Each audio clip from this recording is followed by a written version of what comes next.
नमस्कार प्यारे बच्चों। आज की वर्कशीट है 50। यह कक्षा छठी से 8वीं कक्षा के बच्चों के लिए है। विद्यार्थी को अपना नाम व कक्षा अध्यापक का नाम लिखना होगा। चलिए शुरू करते हैं इस वर्कशीट को। यहाँ पर आपको 24 चेहरे दिखाई दे रहे हैं। इसी के ऊपर हमारी वर्कशीट बनाई गई है। चलिए शुरू करते हैं इसे। हमारी कक्षा में 24 विद्यार्थी हैं। एक दिन अध्यापिका ने कहा कि सभी इस प्रकार पंक्तियाँ बनाओ कि हर पंक्ति में बराबर विद्यार्थी हों। हमने 6 विद्यार्थियों की 4 पंक्तियाँ बना ली। फिर एक विद्यार्थी ने कहा, हम 4 विद्यार्थियों की 6 पंक्तियाँ भी तो बना सकते हैं। अध्यापक ने कहा, हाँ, बहुत से तरीके हो सकते हैं। बारी बारी से कई तरीके सामने आए। एक पंक्ति 24 विद्यार्थी, 2 पंक्ति 12 विद्यार्थी, 3 पंक्ति 8 विद्यार्थी, 4 पंक्ति 6 विद्यार्थी, 6 पंक्ति 4 विद्यार्थी, 12 पंक्ति 2 विद्यार्थी। तो हमने जाना कि 1 गुना 24 करने से, यानी एक पंक्ति में 24 विद्यार्थी खड़े होने से 24 ही आता है, और 2 पंक्तियों में 12 विद्यार्थी खड़े करने से भी 24 आता है। 3 पंक्तियों में 8 विद्यार्थी खड़े करने से भी 24 ही आता है। 4 पंक्तियों में 6 विद्यार्थी खड़े करने से भी 24 ही आता है। यानी 1 को जब 24 से गुणा करें तो 24 मिलता है। 2 को 12 से गुणा करें तो भी 24 मिलता है। 3 को 8 से गुणा करें या 8 को 3 से गुणा करें तब भी 24 मिलता है। 4 को 6 से गुणा करें या 6 को 4 से गुणा करें तब भी 24 प्राप्त होता है। और अगर हम 24 को 1 से भाग दें तो 24 ही उसका भागफल आता है, और 2 से भाग दें तो 12 उसका भागफल आता है। 3 से भाग दें तो 8 उसका भागफल आता है, और 4 से भाग दें तो 6 उसका भागफल आता है। यानी कि एक गुणनखंड वो संख्या है जो दी गई संख्या को पूरा विभाजित करती है। यहाँ पर हमें गुणनखंड करना सिखाया गया है कि जिस संख्या के गुणनखंड हमने करने हैं उस संख्या को वो सभी संख्याएं भाग देंगी, जैसे कि 24 के गुणनखंड में दिखाया गया है। भाई, एक जब 24 को भाग करते हैं तो 24 ही मिलता है, जब 2 से भाग करते हैं तो 12 मिलता है, और 3 से भाग करते हैं तो 8 मिलता है, और 4 से भाग करते हैं तो 6 मिलता है। इस प्रकार 1, 2, 3, 4, 6, 8, 12, 24 ये सभी 24 के गुणनखंड हैं। आइए और ध्यान से सीख लेते हैं। यहाँ पर देखिए, यहाँ पर 12 चेहरे बनाए गए हैं, यानी कि 24 बराबर है 12 गुना 2। इसको हम कह सकते हैं कि 24 को जब 12 से भाग करें तो 2 भागफल बचता है, और 24 को 2 से भाग करें तो 12 भागफल बचता है।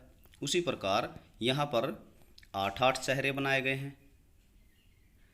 यहाँ पर 24 बराबर है 8 गुना 3, यानी 24 को 3 से भाग देते हैं तो 8 मिलता है। 24 को 8 से भाग देते हैं तो 3 प्राप्त होता है।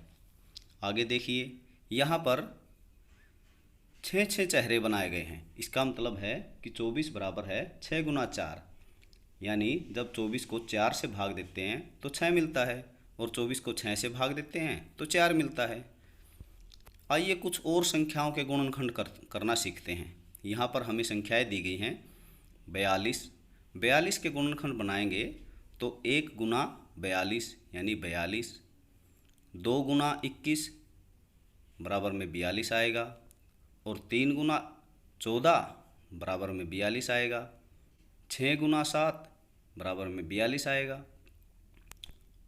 तो इस प्रकार हमने जाना कि 1, 2, 3, 6, 7, 14, 21 और 42 ये 42 के गुणनखंड हैं। नंबर 2, 60।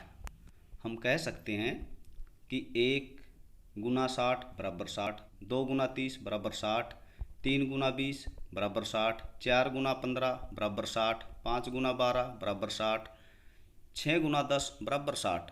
यानी कि जब 60 को 1 से भाग देंगे तो 60 ही प्राप्त होगा, और 60 को 2 से भाग देंगे तो 30 मिलेगा, और 60 को 3 से भाग देंगे तो 20 मिलेगा, और 60 को 4 से भाग देंगे तो 15 मिलेगा, 60 को 5 से भाग देंगे तो 12 मिलेगा, और 60 को 6 से भाग देंगे तो 10 मिलेगा। इस प्रकार हम कह सकते हैं कि 1, 2, 3, 4, 5, 6, 10, 12, 15, 20, 30 और 60 के गुणनखंड हैं। चलिए तीसरा देख लेते हैं।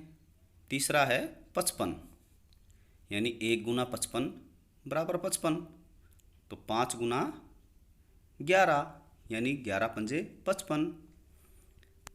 इस प्रकार हमने देखा कि 1 को 55 से गुना करें तो 55 मिलता है, और 5 को 11 से गुना करें तो 55 मिलता है। और अगर हम 55 को 1 से भाग दें तब भी 55 ही आएगा, और अगर हम 55 को 5 से भाग दें तो 11 आएगा, और 11 से भाग दें तो 5 आएगा। इस प्रकार हम कह सकते हैं कि 1, 5, 11 और 55 ये 55 के गुणनखंड हैं। चलिए चौथा सवाल देख लेते हैं। यहाँ पर 47 के गुणनखंड करने हैं, लेकिन 47 तो अपने आप में अभाज्य संख्या है, इसीलिए इसका गुणनखंड केवल 1 ही होगा, क्योंकि अभाज्य संख्याएं केवल अपने आप से ही भाग होती हैं। तो 1 गुना 47 बराबर 47, और 47 भाग में 1 बराबर 47, यानी 1 और 47 ही इसके गुणनखंड होंगे। चलिए पांचवा सवाल देखते हैं। 98, यहाँ पर 1 गुना 98 बराबर 98, 2 गुना 49 बराबर 98, 7 गुना 14 बराबर 98। तो इस प्रकार 98 को 1 से भाग देंगे तो 98 मिलेगा, और 98 को 2 से भाग देंगे तो 49 प्राप्त होगा। 98 को 49 से भाग देंगे तो हमें 2 प्राप्त होगा। इसी प्रकार 7 से भाग देंगे तो 14 प्राप्त होगा। 98 को 14 से भाग देंगे तो 7 मिलेगा। इस प्रकार हम कह सकते हैं कि 1, 2, 7, 14, 49 और 98 के गुणनखंड हैं। आशा करता हूँ आपको गुणनखंड करना आ गया होगा, और इस प्रकार आप भी अपनी संख्याओं के गुणनखंड करना सीख सकते हैं। आशा करता हूँ आपको यह वर्कशीट समझ आ गई होगी। यदि आपके मन में कोई प्रश्न उठता है तो कमेंट बॉक्स में लिख करके पूछ सकते हैं। इसी के साथ मैं आपसे विदा लेना चाहता हूँ। नमस्कार, धन्यवाद, जय हिंद।